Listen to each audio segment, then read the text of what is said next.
Dalawang big upset alerts pa rin ang ating pag-aaralan. Mga laro ng ating kababayang underdog sa title, underdog sa rating. Pero tingnan nyo po ang kani-kanilang mga laban na ginawa against Grandmasters na dumayo sa atin dito sa Pilipinas. Dito po sa katatapos lang ng long game division ng Manny Pacquiao International Open. Ngayon po kasi ay may rapid, may blitz, pero analyze natin ito. Bago po natin i-analyze, sagutan muna natin ang puzzle na iniwan po sa atin kahapon ng Internet Chess Club. Ito po yon. Congratulations sa mga nakakita ng simple Queen B3 check, angat ang King, abay matchas kagad sa loob ng 2 tira. Naniniwala po ako maraming nakasagot nito. Kung wala pa po kayong Internet Chess Club application, naku, downloadable lang po sa Play Store at App Store. Napakadali, free lang ang paggawa ng account dito, pang training sa puzzle, pampalakas ng analysis natin. Okay po, mag-download na kayo. At ngayon, gisahin na natin ang unang laban ni FIDE Master David Elorta kontra dito po kay Vitaly Sivuk Dumayo, Grandmaster na taga Sweden. Ang ginawa, nag D4, Knight F6, Knight F3, G6, pa King's Indian at tinirahan po ng paborito ni Haring David, ika nga, ng London Opening. Actually po, maraming Pilipino gusto po talaga tong London. Opening ng Pinoy itong London eh. Bishop G7, E3. Bakit po paborito? Kasi ito po yung opening na kung saan ay hindi kinakailangan ng napakaraming kakabisaduhin. Pattern lang po, may opening ka na. Nag-King's Indian setup naman dito si GM. Bishop E2, castling, nag-B6 para i-develop ang bishop sa B7 para double fianchetto. At nag-A4, ayan. Gusto kagad dito ni David na paramdaman po kagad ng nakakailang na A5 sa queen side. At dito nag-A5, pinarhan kagad ni GM. Nag-Knight BD2, tuloy lang sa pag-develop. Bishop B7, H3. Ayan, develop lang, no? Ito pong H3 ang purpose niyan kasi ito po ang London Bishop. Malakas masyado yan. Ngayon, hinahabol ng Knight yan. Kapag hinabol ng Knight yan, ay may safe square para mataguan ng dark square bishop. Nag-Knight BD7, nag-C3 at yan po ang pagkakilanlan sa simple London pattern. Pag nakaganyan ka, London na yan. C3, no? Para talagang solid na solid ang D4 pawn. Nag-Rook E8 at dito ay nagbabadya ng buwelo si GM na gustong mag-break kagad sa sentro, mag-E5, atakihin na ang bishop, at nag-bishop B5. Aba, yan ang medyo kakaiba. Pero, bookline pa ito. Tinira yan ni Gata Kamsky at ni mga GMs pa rin ang tumira. Bookline pa ito. Parang kung ako po puti, parang wala sa isip ko na makatira ng bishop B5. Parang ang gusto ko dito, takbo lang ang bishop para pag E5 walang tempo attack. Pero itong bishop B5, interesting by FM Elorta, nag-E5 pa rin si GM, bishop H2, nag-Rook E7 dahil nailang po sa pagkakapin. At dito mga kamatyas, medyo may lalim yung bishop B5. Ini-invite talaga ang black na tumira ng C6. Tingnan lang po natin sandali, konting pag-aaral lang sa opening. Pagka gumanyan po, ang pupuntahan ng bishop ay sa E2. Na itong pawn sa C6 ay nakapagpabara sa light square bishop control diagonal. Ano yan? Abala yan yung C6 Oo nga, naka-atake nga. Nawala nga yung pagkakapin, pero yung C6, kung marirealize, ay barado naman yung bishop. At kung itutulak yan sa C5 para masabing makahinga, babalikan lang po yan. Pwedeng mag-bishop B5 lang din later on. Okay po? So yan ang technique ng pagkakatira ng bishop B5 ni FM Elorta. At dito po, ay balik tayo sa ginawa, nag-Rook E7, no? Umiwas sa pagkakapin at nag-B4. Ayan, B4. Ito po kasing si David ay expert po talaga sa London, no? Since nakita ko siya dati, puro London opening na talaga ang ginagamit niya. Kaya ako po naniniwala, itong mga ganitong pitik medyo kakaiba pero ano yan, well-experienced ideal application yung B4 na yan to control the C5, no? Nag-Knight E4, ayun. Inatake ni GM ang pawn sa C3, hamon sa knight sa D2, kinapture lang, bishop takes E4, ayun, kinapture na rin ang pawn sa E5, knight takes e5, at dito nag-knight d4. Ayun, kala ko lulubos-lubusin ang exchange sa knight e5, pero nag-knight d4 lang po. At tingin ko meron ditong minamarkahan si David sa c6 square. Ayan, para sa inyo pong kaalaman, ito pong si David ay tinatawag ding Blitz King ng Pilipinas dahil napakabilis maglaro nito. Namamartida po kahit master ang kalaban, pinapartidahan. Ganyang kabilis maglaro. Pang blitz at pang rapid ang forte, pero dito sa long game, aba, tingnan natin. Nag-Queen C8. Queen C8. Ano plano? Okay. Pupunta po dito si GM sa B7 at para atakihin ang pawn sa G2.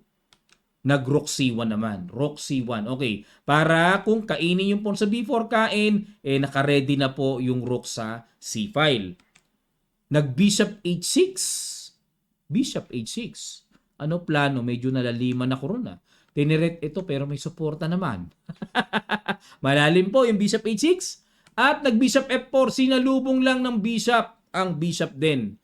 Nag-Queen F8. Dinipensahan naman po. Ayan. Pero teka muna mga kamadyas, para klaro, ano ba mangyayari dito sa plano ni FM David kung capturein ang Bishop? Capture, halimbawa, saan pupunta yung Knight? Only square. Knight D7. Ayun, mag-Rook E1. Naku, pinapala yun. Pinapala. Medyo delikading. Halimbawa, lagyan natin na supportan Torres. Sandali lang po mga kamadyas Kakainin na yun. Ay, oo, may kain na pala. Bitin na nga pala yung Bishop. Okay? Sa simpleng pitik po na kapag kinain pala yung Bishop, magkakaroon ng magandang oportunidad. Ang puti ng magagandang ataking bibitawan. Lalabas na palang kusa yun. Kaya, balik tayo mga kamadyas sa Queen F8 na ginawa, pang suporta sa Bishop, at nag-Rook E1. Ayun, nakakasa pa rin talaga, nakahanda pa rin talaga sa E-file. Just in case na capturein po ang Bishop, maganda ang magiging control ng white sa E-file. Nag-Queen G7 lang. So, waiting lang si GM. At dito, nag-Bishop G3. Nagbago na isip dito ni FM David. Bishop G3, umiwas na. Nag-Queen F6. Nako, kunatan na to F3. Takbo doon, Bishop B7. At nag-F4, atake sa Knight. Takbo uli, Knight D7. Ayun, natumbukan po ng ating kababayan ang napakagandang tira. Pakiguess nyo nga po, simpleng pitik pero pang puzzle ang ganda Sa ilang sandali lang, tutuloy agad natin. Start.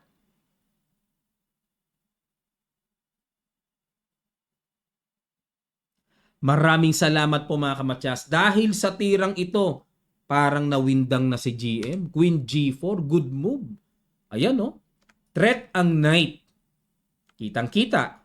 Parang nai-imagine ko yung itsura ni paring David. Marami po kami pinagsamahan ito Parang titingin-tingin yan sa kapaligiran. Mahilig yan sa ganun Lalo na pag winning position. Pero natural sa kanya yon. Natural po yan. Matagal ko nang kasama. Napakabait po niyan ni paring David Elorta. Queen G4. Tineret ang Knight. Paano ngayon ang gagawin? Ang ginawa na lang po dito ni GM, nag-Queen G7 na lang. Bakit ganun? Ba't pinakain? Kinain nga. Di one piece up kagad ang puti. Nagpa one piece down si GM. Pero teka muna mga kamatyas, para klaro. Bakit nagpa one piece down? What if iiwas lang natin? Pagpalagay na Knight F8, ito po kasi ang malalang tama. May Bishop H4. Ang sakit po ng pagkakatama niyan pagkaganyan. Tuhog na tuhog mga kamatyas. Masakit talaga.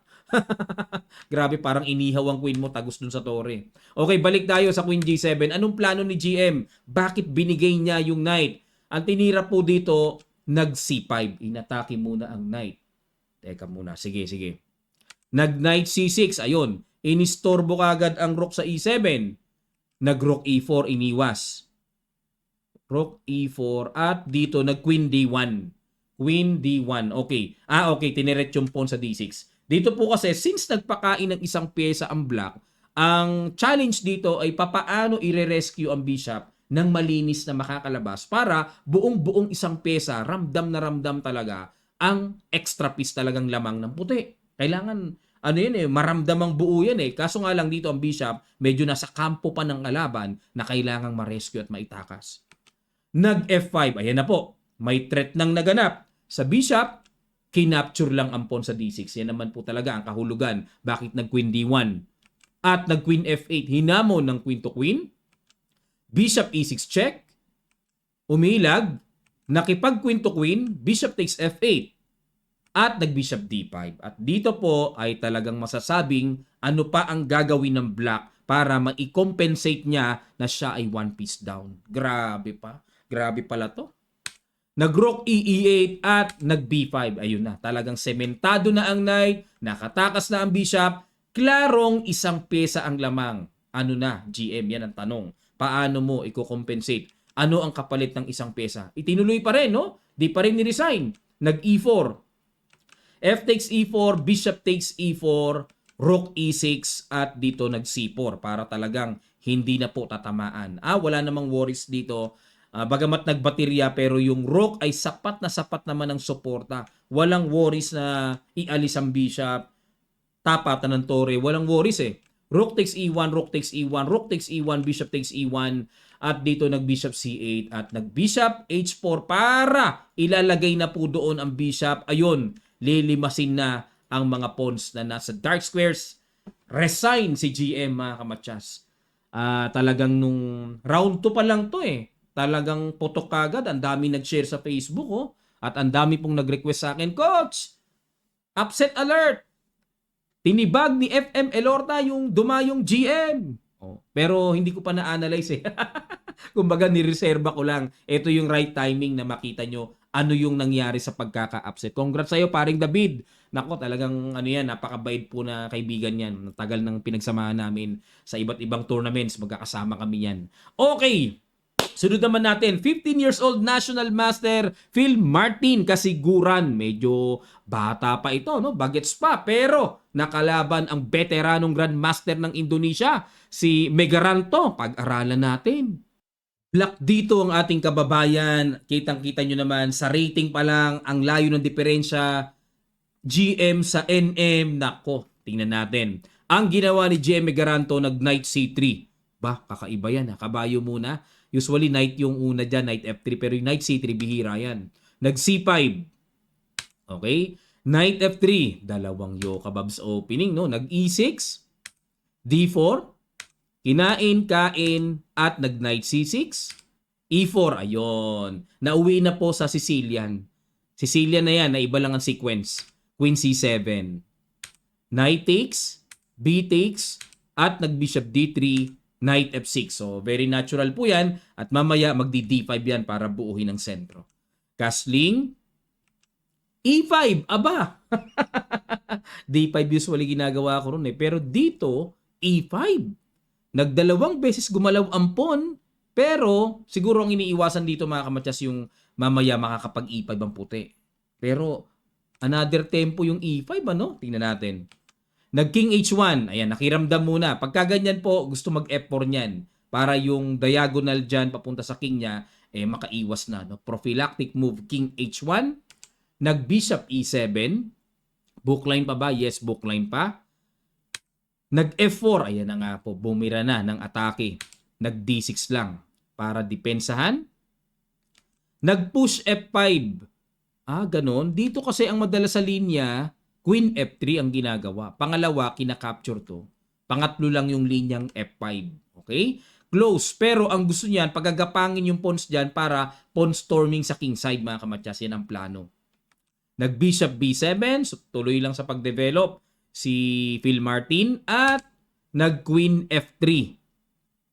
Okay, para mag-G4 na, no? Atake na. D5 na. Kasi nga po, sapat na po ang depensa sa D5, no? Basic principle, control the center sa opening.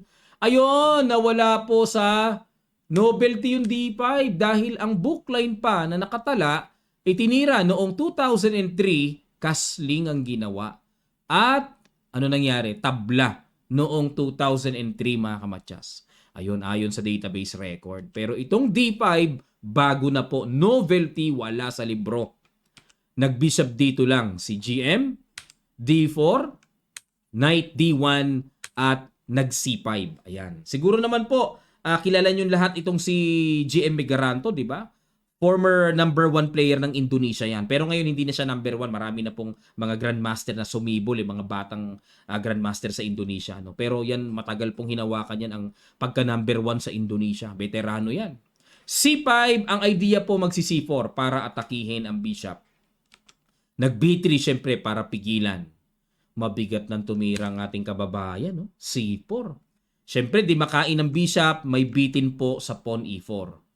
O, obligado po ng pangkain. Pero, bagamat nagpakain ng isang pawn dito ang ating kababayan, double po naman mga kamatyas. Mahina pa rin yan. Galing. Sabay knight D7, no? Ipupwesto ang knight dyan. O kaya pwede rin mag knight B6 para bawiin ng pawn. So, ang daming ideas ng C4 na yon. Knight F2, syempre worse ang knight, buhayin, lagyan ng tamang square. Nag-knight C5.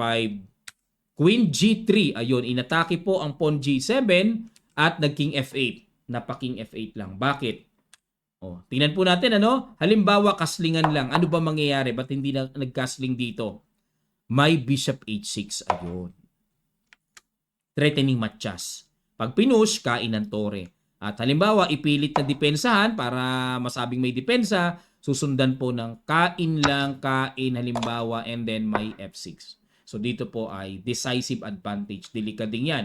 Bababa dito para depensahan ng bishop, tapos magda-knight G4. Samot-samo na ang komplikasyong mangyayari dito sa black. Kaya delikado yan mga kamatyas. Kaya dito napilitan talaga mag-king F8 na lang ang ating kababayan para madepensahan ang pawn sa G7. Nag-rook AB1. Okay? Dungaw lang sa B-file. Nag-A5. A5. Ano purpose niyan? Para walang bishop B4 mamaya. Nag-bishop C1. Imamaneuver ba yung bishop dun sa kabila? Nag-F6. Okay, tiis-tiis muna dito si Phil Martin. Nag-Queen H3. Ano plano ng Queen H3? Ito na yun Mag-G4, G5 na. Mga ganon. Grabe. Ito na yung mga kunatan time, no? Kailangan marunong kumunat. King E8, Chumek, takbo doon. Kaya pala na gano'n, ano? Kasi kaya po pinilit dito ni Kasiguran na ganyan ang mangyari. Para yung tore hindi maipit at magamit. Kasi pag nandyan ng king, barado yung tore nga naman. Paano magagamit yan? Sa tamang pwesto sa baba, di ba? Kaya pinilit niyang mailipat yung king sa sentro. Rook D1 at nag-king C6. Grabe naman yun. King travel yun. Grabe yung pag-travel ng king, ano? Pero hindi po nagustuhan ng computer. Nilagyan ng bad move ang tira na yan. Dapat daw po ang tira ay, ano tira? King C8. Dito pinapatago. Hindi yung nakalutang. Oo nga, no? Kasi nakapagpabara din sa bishop, no? O kaya medyo nilagyan po ng question mark dito ng computer engine. At dito po lumabas, decisive advantage na ang white. Nag-bishop A3. Ayun. Dito naman po, may na-miss si GM na magandang tira. Dahil nga naglalakbay ang king, dapat basagin ng basagin, piliting buksan ng posisyon hanggang sa maatake ang black king. Nakalutang C3 lang pala ang tamang pambasag. Basagin na agad. Sacrifice. Halimbawa, capturein ng libreng pawn na yan, ang gagawin po ay bishop C2. Ayun. Para matuto po tayo ng mga teknikan sa usapang pag-atake. Ayun, yung king kasi delikading, yung tore, grabe, bantay sarado, D-file, B-file. Pagkaganyan po, tatamaan yan, pagkaganyan. Ayan, yan po mga teknika na para mapulot din naman natin kung paano umatake sa mga ganyang exposed king. Okay, balik tayo. Pero nag-bishop A3 si GM, bishop D6, okay, bishop E2, bishop A6. Ayaw talagang itira yung C3 na yun, ano? Queen F3. Ayun, ayaw talagang itira itong C3. Yan talaga pambasag dyan Rook H B8. Ayan na nga po. So, para mailagyan, malagyan ng tamang purpose. Umiwas. Okay, nagets po dito ni Megaranto na i-exchange yan hanggang sa ma-relieve yung pressure. Under attack kasi, no? Kaya hanggat maaari ma-maintain niya yung mga pyesa, babasag na siya para atakihin ang black king. Nag-bishop F8. Grabe mga waiting moves, Bishop F1. Tingnan niyo yung mga waiting. Knight A4. Ayun na po, naghamuna na ng bishop to bishop. Kinain, rook takes at nag-queen B3. Atake sa knight. Knight C3. Pumasok po ang ating kababayan. May atake pa sa tore. Nag-C5. Aba. Okay. Pag kinain po yung tore, may queen D5. Instant matchas ang bilis. Todas kagad, matchas kagad, no? Kasi pag kinain, mawawala yung suporta ng knight sa D5 square. Pero hindi na isahan ng kababayan natin. Kinapture muna yung bishop. Capture and nag-rook A B8. Paalis muna sa queen. Nag-queen C4 lang. Dito po mga kamatyas, baka maisip nyo, Coach, ba't dito miretso sa E6 check? O para pag kinain ito may knight D3 check, ang gagawin lang po kasi ay king B7. Hindi naman kakapturein yun eh. Kakatakot yan. Pag kinapture, knight check, king B5, baka mamaya mag-rook B1. Kahit may knight pa pero rook, nako, delikado. Delikado, no? Kaya king B7 lang po. At dito, baliktad na. Lumamang na ang evaluation bar ng black. Balik po tayo dito mga kamatyas. Actually, pag queen C4, tingnan nyo po yung evaluation bar. No? Positional advantage na po sa black. Grabe, naka-recover si Kasiguran. Nag-rook B5 para papaalisin na po, tatanggalin na yung pawn na yan. At nag-queen E6 check. Ayun na nga yung king B7. At nag-knight D3, sinuportahan po ang pawn sa C5. Bakit pag kinain ito? Libre yung pawn, may check ba dyan? Nag-A4 lang dito. Maiingat ha. Teka muna mga kamatyas, para klaro. What if capturein po ang libreng pawn sa E4? Ano meron? Magro-rook B1. Ayun pala ang technical. Ako, tatamaan muna dito sa D5 eh. Diyan muna pala. At nako, anong gagawin? Parang mapapasubo. Mapapasubo. Baka maibigay yung B-file. Delikado po. Makokontrol ng puti ang B-file. So, may ganyan. Kaya kailangan pala, very vital, na yung knight ay nasa C3 para walang rook B1 na dungaw. O yan po mga teknika ng atake, no? Kaya pala pinapakain ni Megaranto yon. Pero nag-A4 lang dito si Kasiguran, hindi na isahan. Alam niya mangyayari, pero itong A4, again, nilagyan po ng bad move ng computer. Dapat daw po ang tira ay aking A7. Lubos-lubusin na ang pagkatakbo ng Black King at nakikita ko po yung Turing passive dito ilalagay sa B-file para talagang mainam na mainam ang control battery sa B-file. Ayan, so lalaki ang advantage. Pero balik tayo sa ginawang A4. Nag-A3 lang. Okay, A3, kunatan ano? Queen F7, hinamon po ng queen to queen. Ayun, kinapture na. Hindi na pinatagal pa. Bakit? Kung iiwas, kung dito, baka kasi mamaya mag-rook C8 lang eh, no? May knight takes E4 na, naku po, ang sakit pala. Kulong. Kaya, obligado babalik din sa E6. Kaya, para tipid sa tempo, kinapture na ni GM. Capture, at nag-rook E1, king C6, wala na. Pagka ganito po, nawala na yung nanggugulong queen, medyo presko na yan sa black, kumbaga na-relieve. Ayan, nag-battery na, gumano ng gulo, hindi na pinansin dito ni Kasiguran. Talagang exchange na. At para makuha na rin po ang weak pawn sa E4, naku, daming weaknesses dito, no? Yun pa, yung A3 po, pwedeng targetin pa yun, no? Kinapture, talagang nilubos-lubos na. Knight takes E5, ayun. Dito po mga kamatyas, kung mapapansin nyo yung tulak pala dito, bakit libre? Kasi pag kinapture po yan tutulak, makakapanggulo ang puti. Kaya kung mapapansin nyo po, itong sacrifice pawn ni GM, hindi pinansing kainin ng ating kababayan. Manggugulo lang eh. So may lamang panggugulo yan. At nag-knight takes E5 check. Ayun po. Tinaktikahan yung pawn sa C5 ang kinain. Bakit po? Ayan. Endgame alert. Kasi po, pag kinapture po yan mga kamatyas, ito po mangyayari. Rook takes B1, knight takes, naku po, aray ko ang tawag dyan. Makaka-reyna puti. Kain, paano hahabulin ngayon yan? O halimbawa, habulin, ito pang isa. Dalawa yan eh. Pag kinain, F7, di na mahabol. Pag ito dinikitan, may ganon. Pagka gumanon, ganon. Makaka-queen at makaka-queen, super misplace ang knight. Ang layo ng knight. Ligaw na ligaw. O balik po tayo dito. Kaya yung pawn sa C5 ang kinapture dito. At rook takes, knight takes, nag-capture, knight D7 check, double, king D6, at nag-knight B6. Hindi po muna inintinding kainin itong F6 kasi pag na-capture ito, kinapture uli yun, napakabilis po ng pass pawn. Samantalang yung two connected pass pawns dito, nandyan yung king eh, kayang-kayang sanggahin pa yan mga kamatyas. Delikado yung papatulak na A pass pawn. So ginawa dito, ito talaga ang good move, knight B6. Actually po, equal naman to eh. Ayan o, naka-equalize dito si GM eh. Kain. O yan, equalize no? Knight C4. Okay, hindi na kinapture yun. Bakit? Pag kinapture ito, ba't di kinapture? Pag kinapture yan, magkiking G2. Equalize pa rin. O, teka muna mga kamatyas, ano? Hindi kinapture. Ano kaya nakita dito? Baka ito kukunin. King G2. Kings. Grabe pala. Di ko napansin. Sorry. Grabe pala itong tira ni hindi ko napansin. Kala ko gaganon, kukunin yung isang pawn. Ito pala ang threat. Kulong nga pala yung knight sa A4. Di ko na malaya ng tira ni Kasiguran. King F3. Ayun oh. Long collides yung knight. Kulong. Knight B2. Pampalayo na lang po sa knight. Pampalayo. Kinain sabay E5. Pero may knight C4.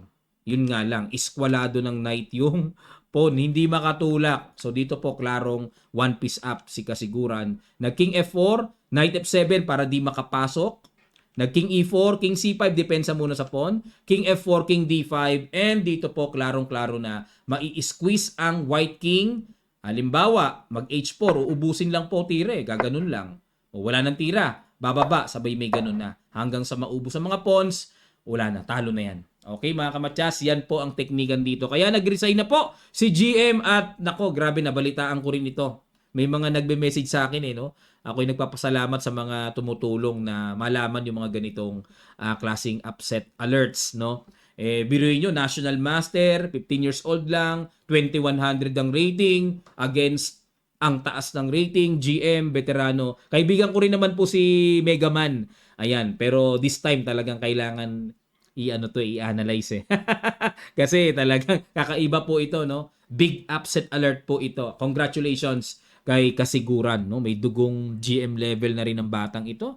In the future, pag nagtuloy-tuloy ito, ay napakaganda po ng kanya magiging resulta. Okay, ito po yung standing mga kamatyas sa katatapos lang na standard category or division. Ang nag-champion po yung Peng Li Min kasi last round po sila ni ito po yung last round mga kamatyas. Sino ba nakalaban? Ayun, si IM Arca, yung ating pambatong taga Mindanao. Ayan po, natalo siya kay GM Peng Li Min. Sayang Pero kung nanalo po si IM Arca, tied for champion. Baka siya pa nga mag-champion mga kamatyas Ayan yan po yung last round results Sila nagkapisakan. Matapang talaga tong batang ito na si IM Arca. Okay. Dahil po dyan, ito po ang standing. Highest pointers pa rin naman si IM Arca. Tied sila ni GM Daniel Quezon. Pero ang nag-champion po, taga Sangbansa ba yan? Peng Li Min, grabe, halos nakuha pala. Napakyaw lahat ang mga top prizes. Malaki pa naman ang premyo dito, no? Yan, maghahati sa first second itong si Peng Li Min. At itong si Galperin Platon. Ayan po, no? After 9 rounds, yan pong standing. Tied for third place pala itong si IMR. Hindi pala. Ba't ganon? Lalabas, hindi pala siya tied for third. Ayun, kasi may mga nabasa po ko, ibang balita Ayun, pero ganun pa man, ito yung performance po ni IMR nag-plus rating ba siya? Ayun, plus 13.6. Ayun. So, better luck next time na mas maganda pa ang performance. Pero, tabla siya sa round 8 kay Grandmaster Naidich Arkady ng Bulgaria. Okay po, yan po ang performance dito ng top performer natin. And of course, congratulations din po kay Grandmaster Daniel Quezon.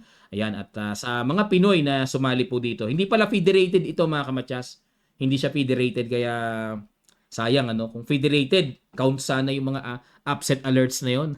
Pero hindi raw federated Okay, ibig sabihin kumbaga parang lang talaga prize money ang labanan sa torneyong ito ni Manny Pacquiao International Open. Maraming salamat po mga kamatyas, no? Yan po ang ating report dito sa katatapos lang na long game division. Pero ngayon po, silipin lang din natin yung Challengers Division. Sino nag-champion? Sino nag-champion dito? May Challengers Division po silipin lang natin. Puro Pinoy nandito. Si National Master Ilar Kate Adrian. Ayan. My former student sa online. Nag-enroll sa akin sa online yan dati sa group session. Ayan, malayo nang nararating Congratulations sa iyo, Kate Adrian. Keep it up. Talagang isa rin po yan sa pambato ng Mindanao. Okay? At sa team tournament na ba o rapid? Sa rapid yata Simula na rin Ayun, nga po, no? Ongoing po ang rapid ngayon doon. Sino ang leading so far? Silipin po natin. Rapid na pala. Ayan. Ayun, si IM Arca. 4.5 points. Namamayagpag uli at si GM Daniel Quezon. Ayan. Yun nga lang, di natin makuha yung games dito mga kamatyas. Walang PGN na pag rapid Ayun. At IM Yap. Yan po. GM Darwin Lailo. O so far, yan po ngayon ang mga namamayagpag sa taas, sa top boards. At ayun, sinong sumali? O, nandyan pa rin naman yung mga dumayong GMs eh. Pero pagka Rapid at Blitz, yan po 40 ng Pinoy. Ingat sila. Ingat ang mga dayo. Yan talaga 40 ng Pinoy. Okay po, maraming salamat po mga kamadyas. Thank you po sa inyo palagi ang pagsuporta. Don't forget to subscribe our channel and click notification bell all para lahat ng ating mga bagong videos ay mag-notify po sa inyo. Maraming salamat po at magkita-kita pa tayo sa mga susunod pang chess updates, God willing.